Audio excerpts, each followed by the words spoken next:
Des Mormons créent une application pour aider les hommes à décrocher du porno.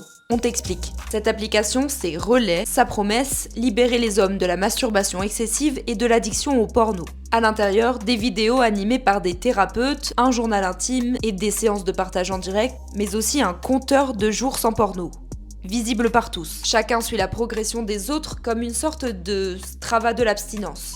Ce que Relais vise en particulier, c'est ce qu'on appelle le gooning, une pratique qui consiste en session marathon où l'on reste plusieurs heures à la limite de l'orgasme à consommer des dizaines de vidéos, parfois en échangeant avec d'autres utilisateurs sur Discord. Selon ses fondateurs, l'objectif de Relais n'est pas seulement d'arrêter le porno, mais de traiter les causes profondes comme la solitude ou les traumatismes. L'application revendique déjà plus de 110 000 téléchargements avec un public à 89% masculin, et tout ça avec un abonnement annuel à 129 €. Derrière l'appli, il y a surtout l'histoire de son fondateur, Chandler Rogers, 27 ans, membre de l'église de Jésus-Christ des Saints des derniers jours. Il explique avoir replongé des dizaines de fois, incapable de passer une semaine sans site pour adultes, et aujourd'hui, il veut aider sa génération.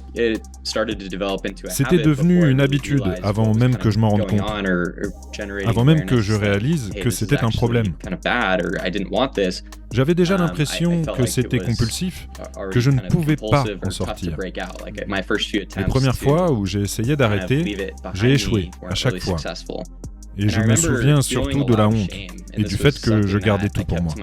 Chandler Rogers ne cache pas du tout son cadre religieux, il intervient dans des podcasts chrétiens où il vante notamment la pureté sexuelle. Mais cette offensive morale contre le porno ne vient pas que des Mormons. Aux États-Unis, plusieurs États le qualifient de crise de santé publique, un vocabulaire popularisé par les milieux conservateurs. En France, on mise plutôt sur la régulation avec des lois sur la vérification d'âge, lois qui ont poussé les principaux sites pour adultes à s'auto-bloquer en signe de désaccord. Côté expert, on tient à rappeler que la pornographie n'est pas classée comme addiction. On parle plutôt de comportement sexuel compulsif, une notion plus large et donc moins stigmatisante.